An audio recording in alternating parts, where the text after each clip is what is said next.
Welcome to the Shawn Bolz Show. This is a great day to have a show because there's so much going on right now that we have to talk about. And the first time we're going to be taking a closer look at the popular faith-based series The Chosen, which is currently making headlines, navigating through controversy and venturing into unexplored territories as the series continues to challenge norms and redefine faith-based content, which I'm so excited about. We'll be discussing about what it means for the world of Christian media. And I love talking about this because I just got back from the NRB, and The Chosen has left an imprint on Christian media forever. We're also going to delve into the ongoing debate surrounding retail giant Target and beloved home improvement icons Chip and Joanna Gaines. The question at hand, should they take a stand amidst the controversy? Stay tuned as I unpack the issue with you.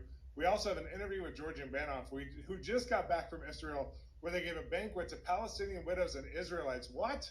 Like together, Israeli widows and Palestinian widows together? Yes. And we will cover what's happened with Matt Walsh's documentary, What is a Woman? The Daily Wire had a big victory this week with big tech. Thanks, Uncle Elon. Finally, we have a prophetic word for you all today. It's totally amazing. You're going to feel a shift in your spirit because we're going to be talking about relationships that God's networking you into that you could have never had without him. So friendships, partnerships, deals, these kinds of things. All this and more on today's show. So buckle up, grab some coffee. Let's dive into these stories right now. And I want to go right into thanking our sponsor. And our sponsor today is Birch Gold. And I want to take a moment to talk to you about something important about your financial future. And we're all aware of the uncertain times we're in. Interest rates are on the rise. Investment markets feel like a roller coaster. And the government's teetering on the brink of political or potential default in the debt ceiling. And it may be raised this week. It may not be raised this week. We're going to find out. Navigating these economic waters can be daunting. That's why I'm really excited to introduce you to Birch Gold Group. If you haven't heard of them, or if you had, it's time to get their free packet. You go to birchgold.com/Shawn Bolz, BOLZ, and they're a leader in precious metals, IRAs, a trusted resource for purchasing physical gold and silver, and a guiding light in these uncertain financial times. And with Birch Gold, you don't just invest, you protect your financial future by adding the stability of precious metals to your portfolio. But Birch Gold is not just about buying gold and silver. They also have that free investment strategy guide that I told you about. It's comprehensive, and it's going to give you invaluable insights and strategies on how to protect your savings, especially in these economic times. So go to birchgold.com/Shawn Bolz. Not only will you get access to the guide, but they're also there to show their support to you as you support our show as well. So again, that's birchgold.com/Shawn Bolz. Let's get right into the main story today, which is, man, we have The Chosen, who got in trouble this week because there was a video of them recording the series, and one of the cameramen had a pride flag on top of his camera, and it was shown in one of their wide sweeping video angles. And Dallas Jenkins and others in the team, especially Dallas himself, were just absolutely railed and reamed for this. And Christian community even shouted out against him, why would you do this? Including, we had Jeremy from Daily Wire immediately tweet about it, but then he actually apologized and took down the post after there was some conversation about it. The debate started hot and heavy, and then it immediately got kind of sizzled down when we realized the heart behind Dallas Jenkins. I want to read his comment. I think this is so good. This is what he officially put out. He said, here's what I briefly said to the Daily Caller when the so-called story first broke. He doesn't think it's a story. He said, we've made it clear from the beginning we don't have a religious or political litmus test for who can work on our show. I love our cast and crew, especially because even though they come from different backgrounds and beliefs, they work their butts off for the show and the viewers. The show's official stance on anything Christian-wise can be found in the content of the show. And I think that was a great way to put it. This is a company that is a company before it's not. We want it to be a ministry, but it's really a fan-based fiction on an amazing show about Jesus's life and the life of the disciples. And I'm so excited that they're making such an incredible show. And sometimes we want to hold them to planting a church status as far as who can work for them. We want them to have almost eldership requirements for cameramen, which is just so stupid. These are people who are working in the industry, and they're giving their talents and their skills to the show, and they're not compromising the environment of the show. For that person to have a pride flag on their camera, which is probably their own equipment, because they're probably somebody who came in with their own equipment, and it wasn't even something that they would catch because they're working so hard all the way around. This is something in the entertainment industry that we have to look at, that when you're working with artists, when you're working with contractors, when you're working with people on your staff that aren't believers, but they get to be in this incredible environment of showing such an incredible show, and with actors, and some of the actors weren't saved who are playing disciples. That might be a problem for some Christians. This was not done as a potentially Christian business venture where everyone's saved and everybody signs a contract for their Christianity. This was done for the sake of the show being produced by some of the most excellent talent they could find. And I'm proud of Dallas for sticking to his guns in this, because I think it's important that we hire people who have the skill and talent. They're not the creators. They're helping to make the creation happen. They're not the story writers. They're not the ones who actually are the main actors like Jesus, who's Jonathan Ridney, who is an incredible believer. There are people who are lending their talents, their abilities to make this show work, and it's working just beautifully. Well, excitingly enough, I think it's cool that this week Dallas has started to hint of the show spinoffs that are coming. There's several show spinoffs that are coming. He hasn't mentioned what they are, but I have heard behind the scenes from some people who are close to the show that one of them might be on the Book of Acts, which would be absolutely phenomenal. I can't wait to see Paul, Silas, Barnabas, Peter, all of them in that role. Also, they got a Lionsgate distribution deal instead of going with Amazon and some of the others that have pursued them. Netflix, who've pursued them, and I've been on the inside of the Amazon deal a little bit, just talking to the people on the Amazon side. Instead of talking to them and actually pursuing a deal through them, they really like the distribution they've already received from Lionsgate. And Lionsgate has really transitioned to be one of the go-to places for faith-based films. And so they actually created a Lionsgate deal for distribution, which is a pretty exclusive deal for some of the content. But what we're learning through Christian entertainment is in fan-based fiction, like The Passion and The Chosen and others, is that we really need more of it. We need more of this fiction to come forward. When I say fiction, it's actual reality, but it's the fan-based approach to these realities. And I'm so glad that others like Mel Gibson is making The Resurrection of Christ. We have Martin Scorsese, of all people, is going to make a movie about the life of Jesus, and he wants to stay biblically accurate. Supposedly, those of us who do, one of the roles that I take on sometimes in the film industry is that companies hire me, some of the major film companies hire me to ask me, is this relevant biblically, and will this be appealing to a mass Christian crowd, or have we done something to miss a step, or have we added something in that's not inclusive of the Christian community? And the majority of the time, there's a lot that they've added in that the Christian community wouldn't agree with, like the Noah movie with Russell Crowe, or like the movie with Christian Bale for Exodus. I remember being with the teams and telling them, this will not work. This is absolute fiction. Stick to the story. They didn't listen. The movie's tanked, and it is what it is. But other movies have been so incredible when they've asked people like myself and other theologically sound people to come in and weigh in on movies and television shows. And I know The Chosen itself has one of my best friends, Rabbi Jason Sobel, who weighs in from a rabbinical viewpoint all the time, as well as others. I think that's an important role for people to play, and I'm so glad I get to play that on some of these movies. And coming up is so many Christian epics that are actually epic, and I'm excited about that. Well, our next story, I think, is truly important. We have a Dodgers player who released an open letter this week, and I want to show that letter real fast. I'm going to have my team put it up. You can let it dominate the screen for just a second.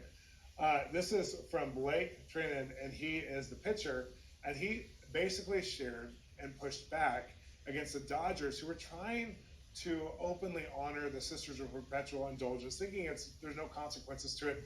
This, in their mind, this is a group that's helping intolerance against homosexuality and trans, and they've done all these nice things like going to bars and going to sex clubs and offering packages of condoms or offering STD kits or these kinds of things. And so this is a great group that we should honor because they're doing incredible work in a marginalized community. That's the Sisters of Perpetual Indulgence feel, but they also go to all kinds of major events, and they're completely anti-Christian and anti-Catholic. They do all kinds of things to blasphemy. They do all kinds of things to make it as against the church as they can. And they're not a community group that's sponsored by the general public. They're a community group that one marginalized people group respects, and there's hardly anybody else who respects them, because they're not just like a drag queen who's funny. This is people who are anti-established religion, who are responding to their issue by coming against another group and mocking it openly all the time. And Blake was having none of this. He said, I understand that playing baseball is a privilege and not a right. My conviction in Jesus Christ will always come first. And he basically says, and you can put it back on me, Glenn, but he basically talks about how this was just not right. This was something that the Dodgers did not need to do, that they were basically virtue signaling.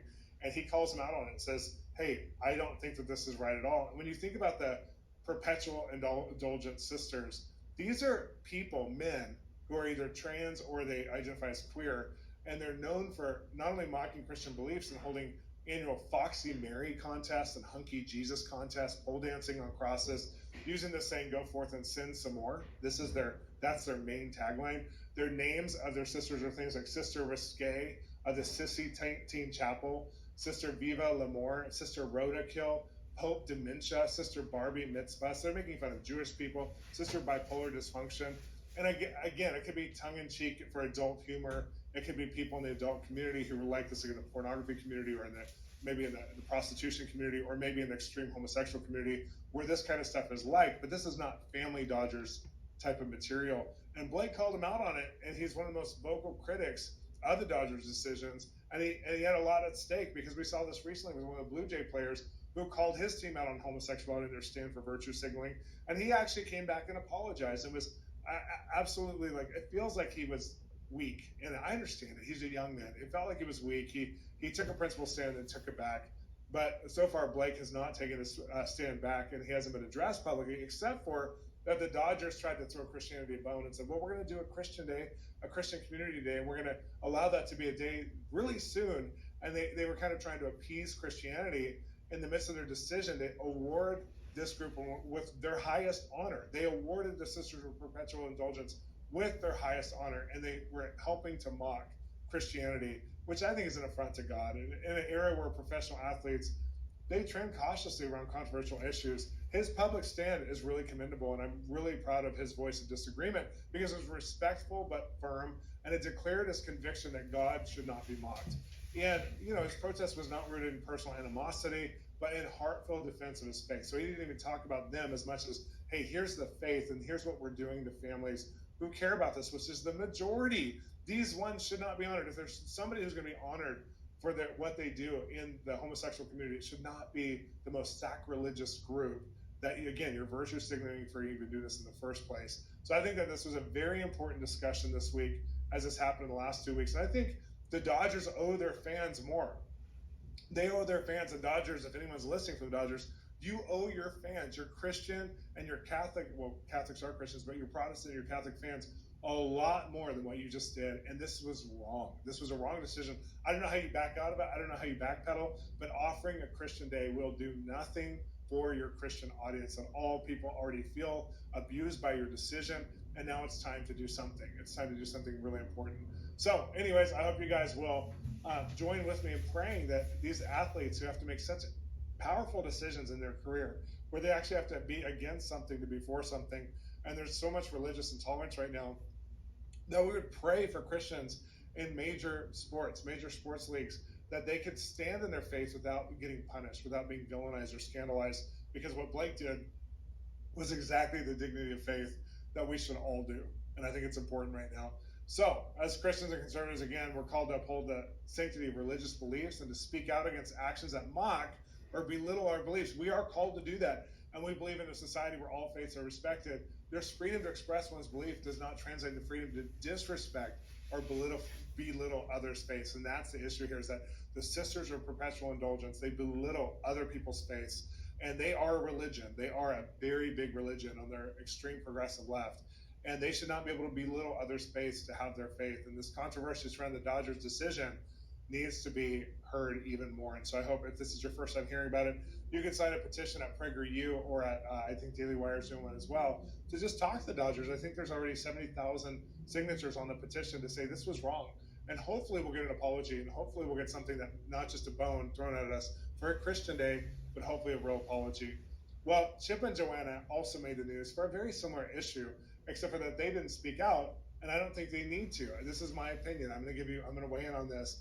In light of what's happening in some very successful boycotts, especially against Target, I think they've lost $14 to $16 billion now. Insider, who's super liberal, is saying the boycotts are working, and Elon Musk weighed in with the tweet, won't be long before it's a class action lawsuit by the shareholders against the company and the board of directors for destructive shareholder value. This happens in companies, and it's happened in other companies for issues just like this. But caught in the crossfires are Chip and Joanna Gaines, who are some of our favorites. They have Magnolia, which is a brand that Target is in partnership to. And many Christians have tried to call them out for being too quiet or not joining on the ban of the boycott, or just maybe they're saying, because you're not talking, we know what your real convictions are. But I want to weigh in, and I want to support them, because the reality is they're not owners of Target. They're not shareholders of Target. They're not managers of the Target retail store. And their product line is a limited partnership of products that they have in many stores, not just Target brand. And because of this, their products and partnerships create an opportunity for them to really be a light in a very dark place. You have to picture, in this place, in the same place that there's breast inhibitors for trans people, and there's things like bathing suits that have extra tuck, material in them for trans. And there's pride displays for children, not just for adults. There's also Chip and Joanna's products, which carry the virtue of this Christian company that has not compromised their morals. But in their company, their character hasn't been corrupted. And by offering products to a store in a pronounced way, and it wouldn't help anyone if they pulled them out. It doesn't help us. It doesn't help the homosexual community, the general family. It's actually a great place for any products that are made by Christians to be in, because it's in the world but not of the world. They're not being of the world just because they have a product line there. And we're supposed to be a light on a hill, and they're doing just that. This gives them opportunities behind the scenes to share their values and their heart and their story, to be in a place that believes and is doubling down on their pride community and commitment to actually show children and clothe children with pride and trans clothes. They're actually doubling down on that commitment in Target right now, and other companies as well. But you have Chip and Joanna who are in the store, and they have a strong marriage, a family ethic, a faith that's obvious and are grounded.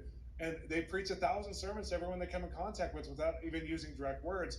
I have my own Christian books listed on Target to sell, and that could look like, for me, just another distribution outlet. But for you, it could be, why aren't you banning by taking your product back? Because anywhere that my products can be, that can shine a light, they should be. It doesn't matter if it's a place that is I'm in alignment with all my values or not. If they want to sell my products, they have the right to sell my products, and I'm glad they're selling my products, because it needs to be there right next to other issues and other agendas that are there. And it's not an alignment of faith at all. And business is not an alignment of faith if you're not in ownership or direct partnership in a way where you can influence the company creatively or in their values. And Chip and Joanna don't have that kind of partnership with this company. They have one product line that's there, and I'm so glad they do.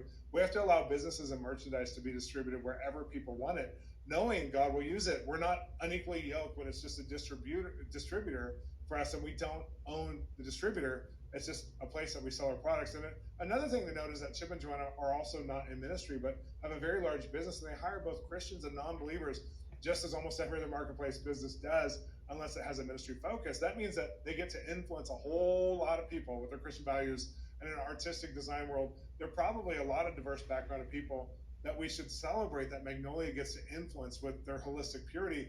And I applaud Chip and Joanna for just doing business and not taking a political or corporate stand in this, because it'll cause them to lose. They'll immediately lose 50% of their liberal consumers or 50% of their conservatives, which is just wrong. It's an unwise choice. And they get to be all things to all men in this situation by not being political, but by allowing their merchandise to shine, where it's for anyone who wants to buy it at Target to purchase. And I'm here for it. I think it's really important that we stand with Christians who have their product lines in places that not everybody gets to have product lines in. And I have friends who they've gone in as missionaries into the entertainment industry. We have friends at Disney who are Imagineers and lawyers and accountants, and they feel on assignment in this company right now that is one of the worst companies to work for if you're a Christian, because of the religious intolerance and the family intolerance for conservative values. And yet they feel called there, and they haven't been pushed out, and they feel like they're able to represent things and shut some of the doors of hell that have tried to open through that company. And yes, there's some doors that are opening through Disney, but they've been able to shut some doors. And there's people all through the real world, whether it's in stock market, or whether it's in entertainment or fashion or whatever it is. There's Christians who are being sent in with missional values to model what it looks like to be a believer, and we need to support them and not villainize them because they're not taking certain political stands right now. That doesn't make sense for their business or their brand, and we actually lose ground because we operate out of more of a religious mentality versus a relational mentality. And Jesus would have lost so much ground if he's like, hey, I'm going to the tax collector's house, or I'm going to these parties. I guess that's who I am now. That's when people called him a partier and a drunk.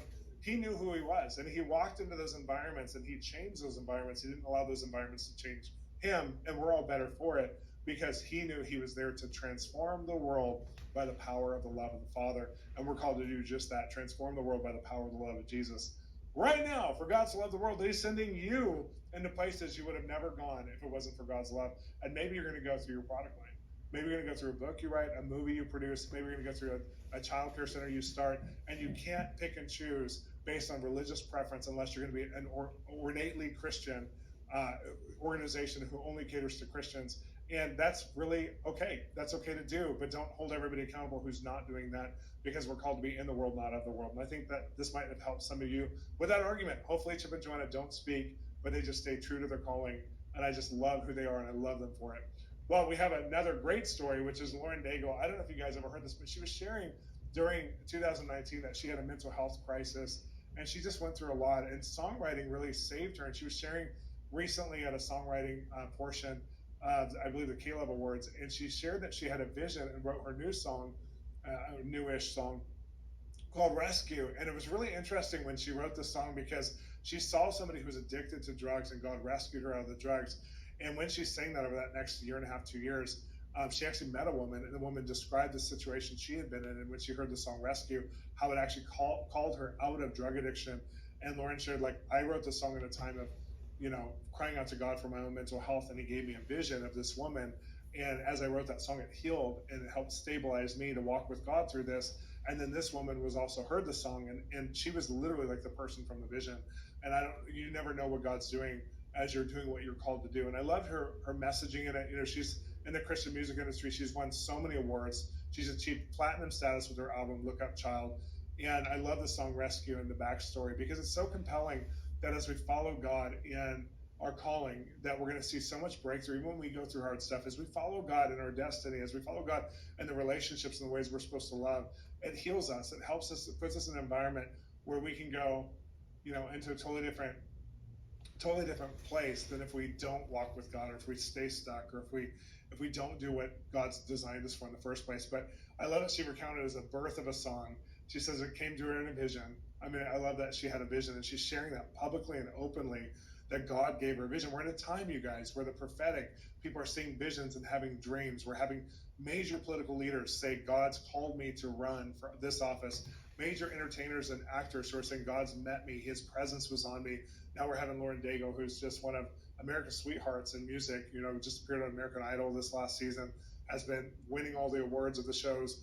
And here she is again, speaking about a vision God gave her. And I think that this is huge. And it really does speak of how God can do something amazing through wherever we're called to. And I think it's a testament to the depth of God's love as his children, that he uses people like Lauren in these, when she was in a dark time, and he uses her in such an amazing way to not pull her out of a dark time, but also speak to the struggles people are going through right now, which I think is awesome. Well, in the midst of that, I do want to say that we have our June give back. If you donate any amount to Bolz Ministries by going to donate.bolzministries.com, you're going to get a give back. We're going to give you Translating God Workbook and Masterclass for free. If you didn't know this, tonight and this month, sorry, I'm having kind of a picture right now. So I will say this, as I'm going to interrupt myself and go back to telling you about June Give Back. I'm having kind of a picture when I was talking about Lauren Daigle, that some of you are in a hard place and God is speaking to you and saying, do what I've called you to do. Do what I put in your heart. Don't listen to the voices that say not to do it, but do it. And just do the bite-sized piece you can do. Don't look for the big grandiose vision of how you're going to impact the world or how you're going to change someone or whatever. Just do a bite-sized piece of what I've done and called you to, what I put inside of you. And some of you are so out of alignment with God's original intention for your life right now. Like, your life doesn't look anything like what you know God's dreaming about, what you dreamed about a long time ago.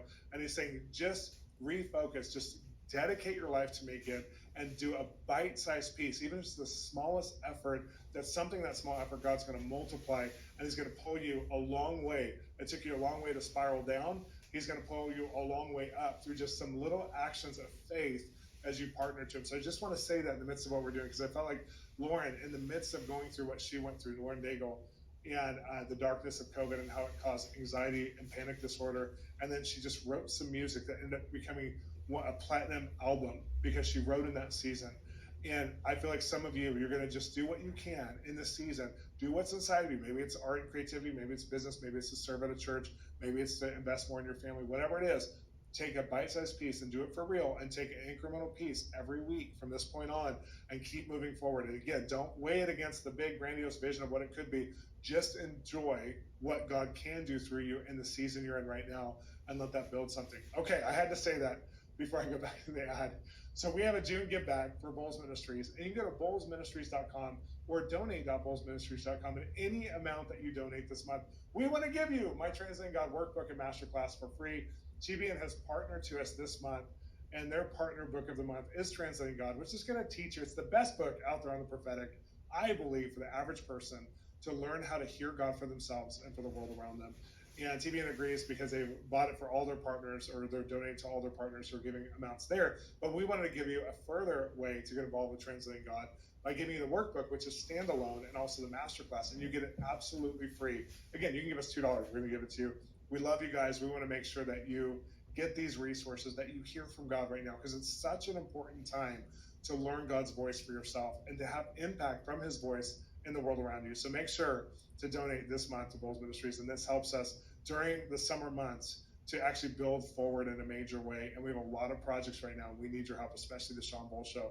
And this helps you. This is a nonprofit show put on by our ministries, Bolz Ministries, and this helps us. Any resources you buy from our website will help us, or any donation you make. Okay, here we go. So Daily Wire, I don't know if you guys heard about this, but man, there was a fight that broke out last week over Twitter censorship. Yes, Twitter was censoring, and Elon Musk shows that freedom of speech is still winning, and I'm going to tell you guys all about it. So this is really wild, because basically what happened here is Matt Walsh of Daily Wire made a documentary, What is a Woman? He tries to get experts and activists as well as feminists to define what a woman is, so we're going to have a modern definition to fight what a woman isn't. But the problem is, no one can explain or define what a woman is. And he goes there, and honestly, it's not like he has this like judgment of like, you don't know what a woman is. He's literally looking for a common sense definition of what a woman is, not just a feeling. Well, a woman is a woman who feels who's a woman. You know, like this whole thing that you got from some of the conversations in the movie. But he's trying to protect women at all costs. You know, he's a dad, he's a husband, he's, you know, an activist, and he wants to protect women. So he's trying to find out who else is protecting women, and why is the trans movement being able to invade the definition of a woman without actually being definitive. And so he creates this, and it's so brilliant. Then Twitter signs a contract, and this is the first time they've ever done this, to show Daily Wire's What is a Woman documentary for 24 hours for free. So Daily Wire's paying for it, but I'm sure it's a really good rate to give this movie that was created and released a year ago, to give this movie exposure for 24 hours. So Twitter signs a contract, but then they actually watch it, and their department, whoever was watching it, reneges on the deal. They slammed over some issues towards the trans community and say, possibly others, to actually say they're misgendering. And they want to censor some of the content, or they wouldn't allow to show it. So Matt Walsh of Daily Wire say, there's no way we're going to censor anything from this movie, and so we'll just post it ourselves on our own Twitter feed. And then they said, if you do that, it'll be shadow banned, basically. It will not be seen by the general community. So this is interesting, because Daily Wire had just agreed to migrate a lot of content and partner to Twitter some more, specifically because Elon Musk, you have to realize, Elon Musk bought Twitter to be a freedom of speech platform, and basically Babylon Bee and others who were silenced and actually banned from the platform for this very issue of misgendering. This is why Elon Musk bought this. So Matt Walsh, Jeremy from Daily Wire, who owns Daily Wire along with Ben Shapiro, they were super confused. So they put it on appeal. They were tweeting. Elon Musk was out of the country. He didn't have his eyes on this. So they were tweeting like, Elon, what do you think about this? What's going on? And during that time when they were asking the questions, Elon Musk publicly tweeted, what is a woman, ? While he was working on behind the scenes. So it was trending as one of the top 2 to 4 things on Twitter, but all of a sudden, even the trending of searching for what is a woman or Matt Walsh or these things gets shadow banned. It gets deleted from the trending tweet. So they're actually blocking people from knowing what's going on in the general community. And so no longer can there be an open debate, because they're saying this is toxic, that the Twitter community needs to become immune to these toxicities of people like Daily Wire. It's really scary. So Daily Wire is going, oh my gosh, if we can't have debate and talk here, and there's going to be censorship here, what's going to happen? So Daily Wire refuses. It puts out the appeal to Elon Musk, who basically bought Twitter, for this very reason, and they're waiting to hear from him. The tension was really high. No one was knowing what Elon would do, because it took so long. It was literally the last minute. I mean, I remember seeing Matt Walsh said, well, we're putting it up at 8 p.m. tonight. I hope you guys will watch it. I hope Elon will do something. And we're wondering, is he going to stick to his free speech commitment and support conservatives, or is it going to be another woke big tech company and really stop the opposite end of the spectrum from progressive liberal agenda from being heard? The conservatives, the Christians, the people who have normal conservative family values, can they be heard? But Elon did it. He allowed the movie to be shown. It was literally, like I said, the 11th hour of the deal. Not only that, but he actually posted, again, what is a woman? But then he allowed it to trend all day, and it was being suppressed by Twitter execs, but all of a sudden behind the scenes, they were using old-fashioned big tech social media, shadow banning, but behind the scenes. But then he somehow breaks that down and says, stop whatever you're doing. And he removes everything. And then he posts personally and pins the tweet, every parent should watch this, about this documentary. And he got about 500,000 likes just from that tweet. Well, Better than that, the movie itself did overwhelmingly phenomenal. And when I read the last statistic, it was viewed by, get this, it was viewed by 140 million people. Now, this means that there's so many people who want to know about this conversation, the other side of this conversation. They're only hearing one narrative all the time. And if you talk about anything else besides this narrative, you are banned, you are deleted, you are obscure, you are a terrorist threat to the trans community, you are whatever you are. You're not allowed to talk with any other narrative in America or in the world right now, especially when it comes to athletics, when it comes to anything else, except for the one narrative. And all of a sudden, this brought a debate. 140 million people saw it. In a lot of those, I think it was I'm going to quote this, but this part don't hold me to. I think it was over 70% were in America. And this might be one of the top 10 documentaries of all time, even coming close to Michael Jackson's documentary, which is the number one financial documentary of all time. So what does this show? A couple things really. Number one, suppression really has held back a voice of debate on issues such as trans philosophy that now highlights one side as sacred, the other side is blasphemous, and this movie broke through the barrier. This broke the barrier. Yes. Woo, woo, woo. Finally, we needed something to break that barrier because, again, I'm not fighting that trans people shouldn't have a voice or that they shouldn't be able to express themselves or have that freedom. I am fighting for the fact that there's something awful in the way that it's being the most protected people group right now. Jesus can be seen, his love can be seen, and his value over his genders that he created, male and female, can be seen no matter who is debating that and no matter who's fighting against that. And so freedom's being expressed is not the issue. People should have the freedom. But when it comes to fighting over our children, when it comes to transing our children, when it comes to puberty blockers, when it comes to all these things that are detrimental scientifically, psychologically to our children, we need to fight that because our children don't have the right to take that freedom on when they don't understand as an adult what the consequences are. And this movie started to point at the fallacies and the failures of the entire psychological and scientific community over the issue of women. And I think that's really, really important because we want to protect women, but we also want to protect the right kind of gender at all costs. But again, we don't need to fight against adults making decisions. We need to inform, and we need to also bring spiritual information as well as natural psychological information and biological information, these kinds of things. Number two, there's a lot more conservatives than we thought, and Twitter's one of the vehicles that's proving that in a major way. There's so many conservatives out there and people who are leaning into the middle, maybe who are on the left, who are like, wait, I need to hear this conversation because all of a sudden a conversation got real big this week that we never knew was going to get this big. I'm sure Daily Wire didn't have that many views, probably less than a few million views on What is a Woman before this a year ago. And in one day, 140 million views. I'm psyched. And then number three, we're getting some big wins in 2023 when it comes to extreme ideology. We're starting to see some wins. And again, I've been pointing at Elon Musk buying Twitter is a really good move forward for freedom of speech because they're changing how the algorithms go. And as soon as it went backwards, he held them accountable. And I've heard that there's even been some layoffs internally over this department. There's been some people who've quit. We'll find out more. I'll tell you more about that in the future because Elon went back and said, no, this is not how we're going to run our company. And he said, we're going to prove, and they're working on an algorithm that allows everybody's ideas to go forward, not just the most popular viewpoint of the left. And that will start to impact YouTube and Facebook and Twitter or Instagram and TikTok because when there's a more controllable algorithm where people can feed it and it doesn't just serve what's popular in extreme political views or popular in just popular culture itself, but we can actually reach the people who follow us, it's going to change everything. So I think that's really, really important. And I hope you guys see it as a big win like I do. And I know some of you are commenting right now from Facebook, from Instagram, and from Twitter and from Rumble. And I think it's so awesome. I love that we're on Twitter now here on this show. But I know we're seeing many people who are saying, yes, he fired a bunch of people over this. It was so good, JQ, one of our members on YouTube. And the controversy actually helped the viewing. And Elon even said that. I'm glad you brought that up, JQ, because Elon even said this is the Streisand effect. This is actually going to help the documentary.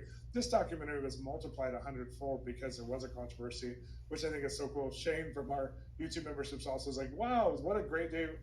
What a great story and a win for Christianity, even Gareth says, because Matt Walsh is a Christian, and a lot of the Daily Wire guys are deeply religious, either Jewish or Christian, which I think is so important. And I love that God can use anyone. Christina, I agree. Christina said that on Facebook. God can use anyone. Cheryl, thanks. You're awesome too. And Roberta, this is a big win. Well, we have an interview, and I'm so excited about this interview because this is a man who escaped Bulgaria during communism And he was a struggling musician who was a rebel against communism. He ended up in Hollywood during the Jesus People movement and got radically saved during the revolution. He knows what injustice and a life without joy looks like, and God's been sending him and his wife all over the world to some of the worst places, IDP camps, war zones. They go to Israel every year, but they don't just go like a normal tour. They go to some of the hardest parts of Israel, and they go to like Palestinians in the IDP refugee camps. They go to the widows. He's going to talk about that in this interview. And then also they go to even Israeli soldiers in places that you don't normally go. This man's name is Georgian Banoff. His wife is Winnie, and he carries a spirit of joy. And you have to realize when he says joy, it's not like somebody who's just like a happy Christian. This is somebody who escaped a life of communism and goes to the hardest places on the earth and still has the big smile he has in his 70s sharing these kinds of stories. I had to interview him in my car to make sure we got this interview for you. So stay tuned. Up next is an interview with Georgian Banoff. So I'm here with Georgian Banoff. You're one of my favorite human beings on the planet. And I just think it's so amazing what you represent, because I know we've told this story before, but for our current audience, like we met in New Orleans while we were doing relief after Katrina. And after all day relief, I'm like out and, you know, like taking people's refrigerators out of their houses that are flooded, that kind of thing with the team. And you were doing all kinds of stuff, and you lived there at the time as well. And then we just ministered, like I ministered that night, and then you were doing a conga line with fire department and police and mail guys. They weren't even saved. I mean, people were getting saved like crazy because we were the only thing that was open, that church, to feed them every day. And I was like, I met this guy in one of the places that not everybody would go to, and that you keep going. You keep going to these kinds of places, whether it's IDP camps, relief places. You just got back from Israel, and talk about what you did there. Yeah, it happened every Valentine's Day, and the reason we choose that day to go to Israel is because the Lord has opened back 15 years ago a door to this really terrorist camp. I mean, there's no other way to say it.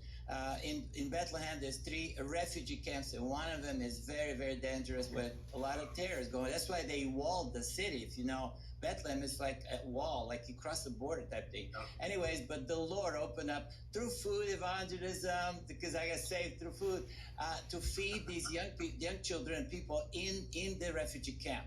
And it's a long story, but we got in, and the Israeli army surveilling, they could not believe we went in and came out alive, and they were talking to us. And the Lord opened up the heart to the widows. We gave them bags of food and this and that for cooking.